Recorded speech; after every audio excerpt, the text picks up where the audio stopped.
Great morning, great morning, great morning. I am Nicole D. Jones, and I'm just happy and grateful for another day. I'm happy and grateful for another Monday. Some of us have had a long Monday, a vacation, staycation type weekend. So I am just happy and grateful for an opportunity to rest and relax. I'm happy and grateful for you. I'm just happy and grateful for life today. I tell you guys all the time, I don't take it for granted. I don't take it lightly. I'm thankful that I'm even coming to a place that when trials and tribulations come, that I'm learning to count it all joy, that I'm learning not to stay there, that I'm learning how to just woosah and balance no matter what. Like that's great. That's a great feeling. So if y'all are in a place or a situation where things happen, because we got to remember life is going to happen, okay? Life is going to happen.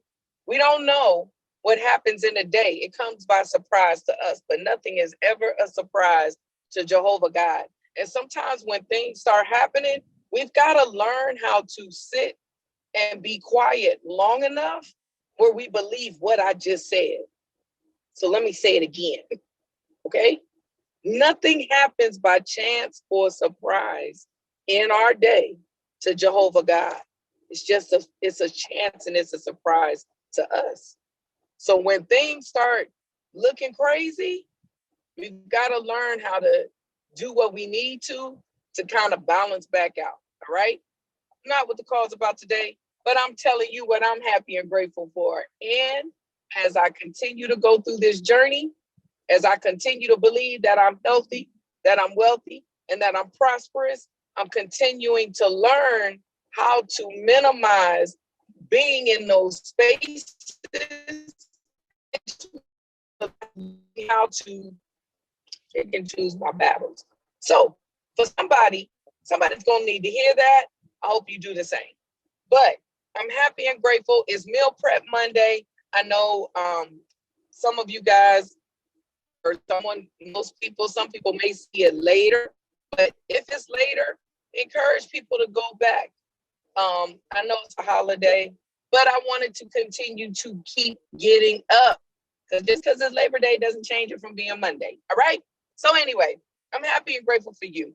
So we're going through John C. Maxwell's How Successful People Think, and we're actually almost done. But today, the reason I'm encouraging you to share once it's on YouTube, I think today is great. I think the whole book has been good.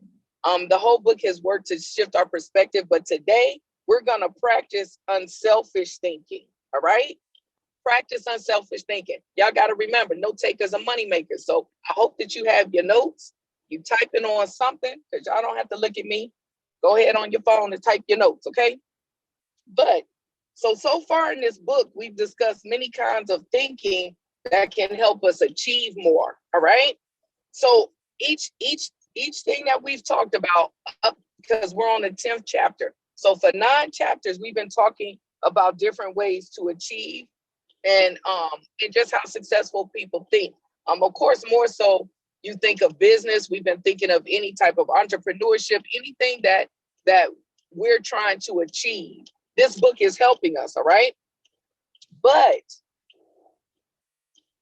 unselfish thinking has the potential to change your life in another way, all right? Unselfish thinking often delivers greater return than any other kind of thinking. So, number 1, unselfish thinking brings personal fulfillment. So you got to think about it. Few things in life bring greater rewards than helping others.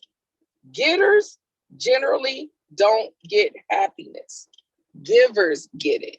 So you got to think about it. If you're one of those people who give, who's chasing, who's chasing a dream, who's I'm trying to think. Getters, excuse me, I said that wrong. Getters, if you're a go-getter, so you're always like going and you're doing. That's not like rewarding. And it's instant gratification. It's not gratification that always lasts, okay? But when you're a giver, when you sow into people, when you can help somebody, like the reward of that is great. Now, the reason I'm probably excited about it is I'm a giver at heart. And I do feel like, I mean, I've chased, no, I'm about to lie to y'all. So let me rephrase that. I've had a job in corporate America. I don't chase corporate America. I never really have, but I'm not a job chaser. But there is a reward in that, all right? And there are things that I have to do at work that I may have to, kind of be a little go-getter at. And it's rewarding, it's satisfying, but it doesn't last. But when you are one who is a giver and you sow into somebody or you sow into a project and you see it flourish and grow, man, I don't know about you, but the gratitude and the gratification that comes from that is totally different. It feels different. It's just different, okay? So when you spend your day unselfishly serving others, at night you can lay your head down with no regrets and sleep soundly. That didn't need to be explained. I highlighted it. I'll let y'all think about that. Because it makes you feel better as a person, okay? Makes you feel better as a person. When you can get into a perspective and a mindset not to be selfish, and when you know that you can give to others, it just makes you feel better, like as a humanity, all right? So number 2, unselfish thinking adds value to others, all right? You've achieved success when you've lived well, laughed often, and loved much. Now, everyone's success looks different. And when you think about it, when we naturally think of success, we think of status, we think of, our jobs, we think of all these different only thing I can think of is like statuses. Like, if you're at a job, you want to become the manager, you want to become, on top and all of that. But to me, achieving success is if I've lived well, is if I've laughed often, and if I love much. Okay. So when you can get into an unselfish thinking, your perspective will begin to shift. It'll begin to change. Your priorities will begin to change because you have to remember, and I'm not discrediting a job. I have a full-time job. Okay. I'm a dualpreneur, as my homie Tara Madam Money says. Okay. I'm a dualpreneur. I have a full-time job and I'm an entrepreneur as well. But my success doesn't come from the jobs. It comes from, I feel more successful in the interaction I have at work and the relationships that I'm able to build at work. It's not the job to me that's success, but it is the relationship. It's the things that I'm able to encounter while I'm at the job. All right. But it's like your perspective. My question is, what is your perspective of success, and what is it that you're looking for in this journey? To me, achieve success is when you can live well, laugh often, and love much. All right. When you learn how to get outside of yourself and make contributions to others, that's when you really begin to live. Because you got to remember, and I say it all the time, that we're going through the process. The journey is the process to our final destiny. Okay. Our final destiny, none of us can, we can't forfeit it. It's going to happen. All right. So through this journey and through this process, I want you to start thinking about what does success look like for you? And yes, we need to have our goals. We need to have our achievements. We need to have all of that through this process and through this journey. But when you get to the final destination, and I'm kind of getting ahead of myself, but we'll go over it. But when you get to the final destination, I'm not leaving CDC. Okay, I'm not leaving the government as a legacy to my family. Like, they're not going to remember, oh, my mom worked at CDC. Okay. So even though through this journey, we kind of prioritize that as a success or a milestone for achievement. I don't know if it's because I'm 48, but I'm just starting to look at it a little different. Like, that's not achievement to me. That's not success to me. Success and achievement is when my children can look upon me and call me blessed. Success and achievement is when they can see that I've loved a certain way and they want to be intentional to continue to do it, even if it's not what they naturally do. They know because mom does this, I'm going to continue to do it. That's success to me. All right. But all right, I found myself getting on soapbox. Number 3, unselfish thinking encourages other virtues.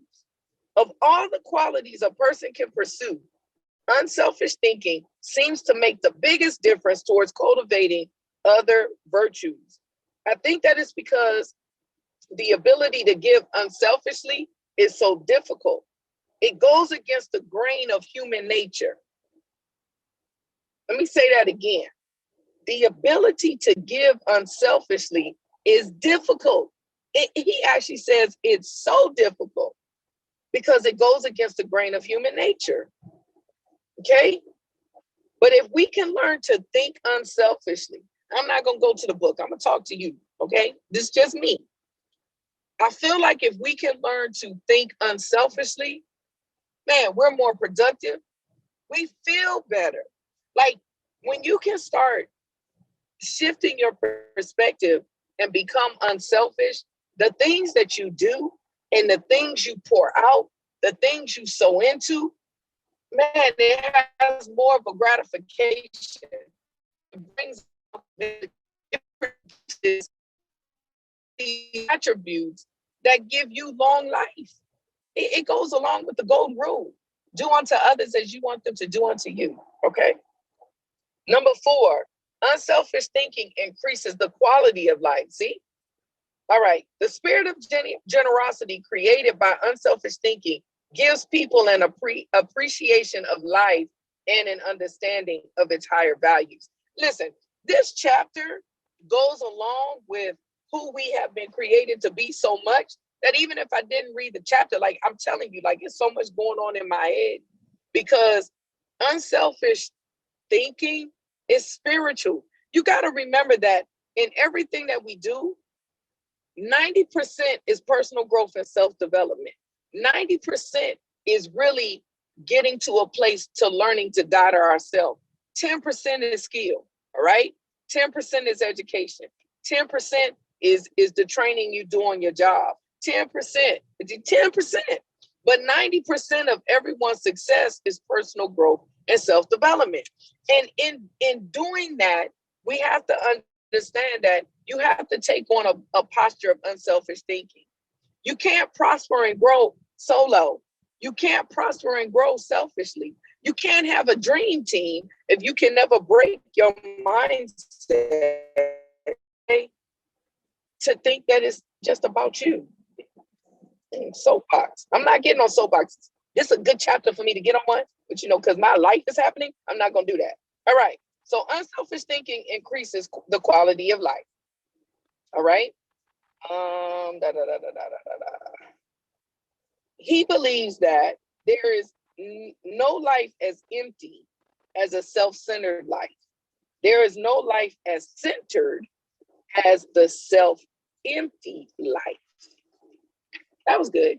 If you want to improve your world, then focus your attention on helping others. Okay. Number 5, unselfish thinking makes you part of something greater than yourself.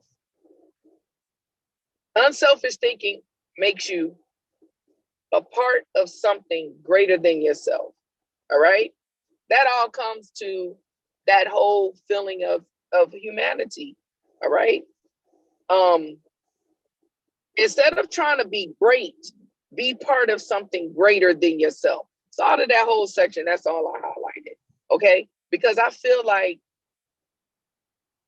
when you can get into a mindset of not being selfish, you want to be a part. You want to be a part of a dream team. You want to look at the bigger picture. You want to know, what part can I give in the bigger scheme of something that it is more helpful to the masses. All right. If I want to impact 1 billion people, I in myself can't do it.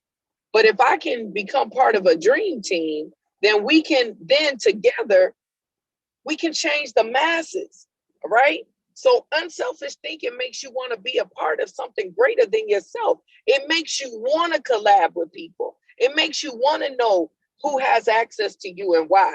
It makes you want to have healthy people around you. It should motivate you to want to do something better and greater with someone else. Okay? Number 6, unselfish thinking creates a legacy. Learn, earn, and return. These are the 3 phases of life. These are the 3 phases of your journey, okay?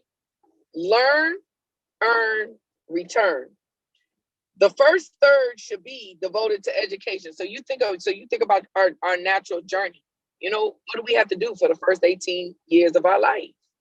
We're supposed to go to school. We get educated. We learn, okay? When you think of a little kid, at every milestone that they go to, we're teaching them, they're learning.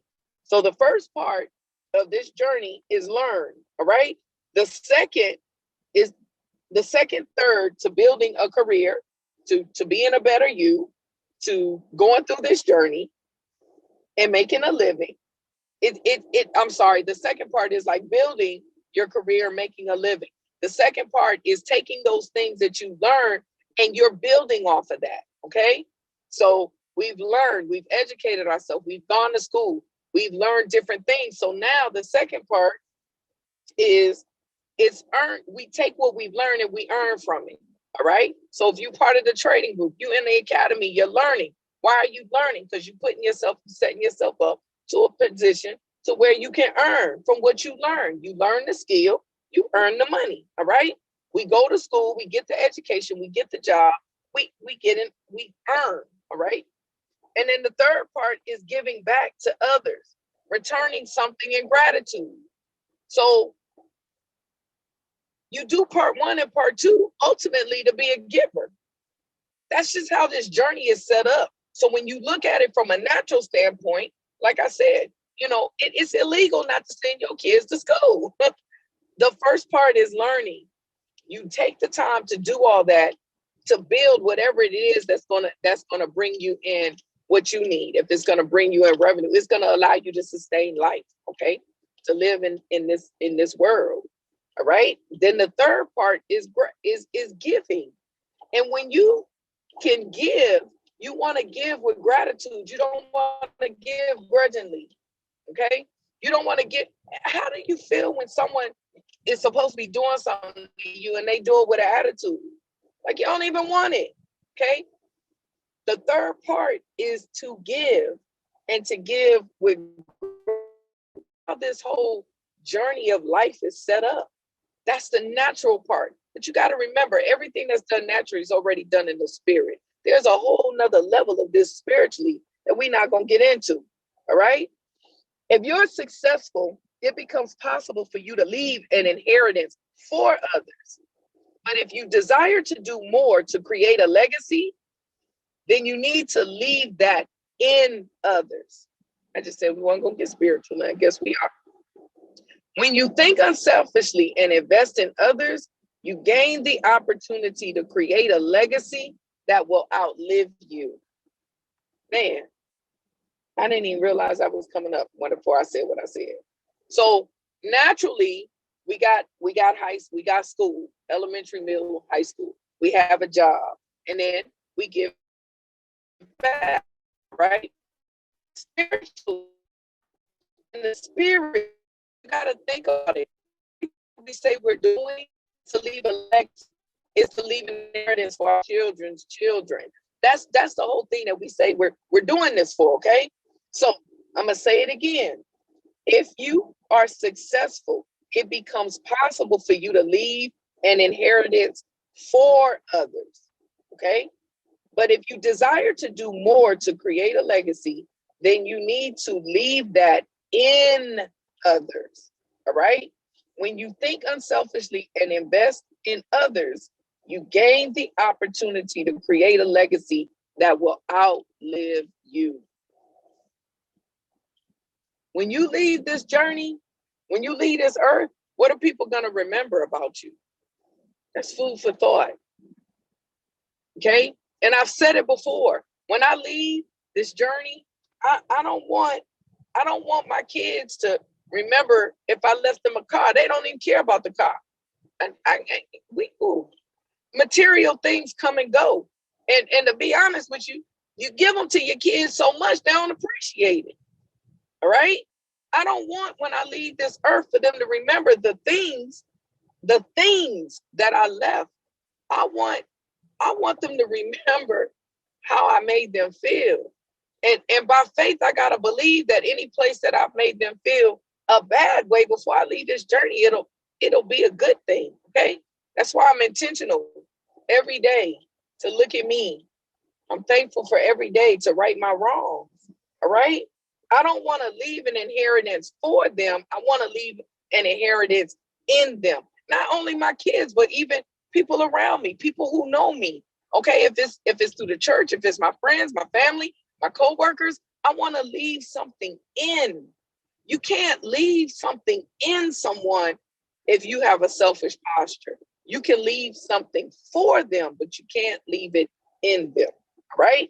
So we're running out of time. So how do we experience the satisfaction of unselfish thinking? Number one, you got to put others first. The process begins with realizing that everything is not about you. I know y'all think y'all all that in a bag of chips, but everything is not about you. All right. So the first thing, you got to put others first. All right. That requires humility and a shift of focus. It requires a humility and you got to change your perspective. Okay. Number two, you got to expose yourself to situations where people have needs. Okay. It's one thing to believe that you're willing to give unselfishly. It's another to actually do it. So number two, put some.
All right.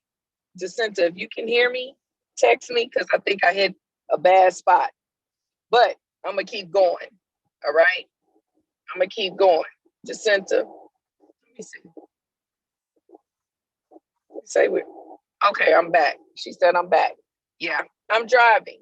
Well, I'm not driving. I'm in the car. See, that's Deja. Say hi, Deja. Deja's driving. And Tia's in the back, y'all. Say hey. Tia's in the back. All right. Okay. I lost focus. I don't know what time it is. So number two, so you got to expose yourself. Let me go back because I'm going to hurry up. So one, you got to put others first. All right. So put others first. We got to be humble. We got to shift our perspective.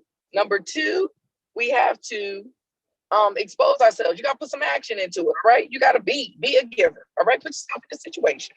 All right. The point is to learn how to give and to cultivate the habit of thinking like a giver. Number three, you got to give quietly and anonymously. All right. Y'all don't go tell everybody when you do something to someone. Don't do that. Because when you do that, when you do what's done in the dark will always come to the light. You want the reward of Jehovah God anyway. All right. When you go and you do something for someone and then you go tell someone else, you just got your reward. So you want to, don't do that. When you do things in the dark, when you do things quietly, your reward is outward anyway. Okay. So number three, give quietly and anonymously. There are spiritual, mental, and emotional benefits that come only to those who give anonymously. All right. Number 4, invest in people intentionally. The highest level of unselfish comes when you give of yourself to another person for that person's personal development or well-being. All right. You got to think about it. When you think of your family, when you think of kids, you think of your friends. Most people, if they the right people around you, because you got to remember, I'm talking about giving unselfishly, but you got to be given into the right ground. You got to sow into good ground. You got to make sure you're given to the right people in the right places at the right time. That's why you got to be led by the Holy Spirit. That's why he was left with us. But when you think about it, people who love you, they'd rather have the time with you. If it's someone who don't want to spend time with you, then you need to question their love for you, okay?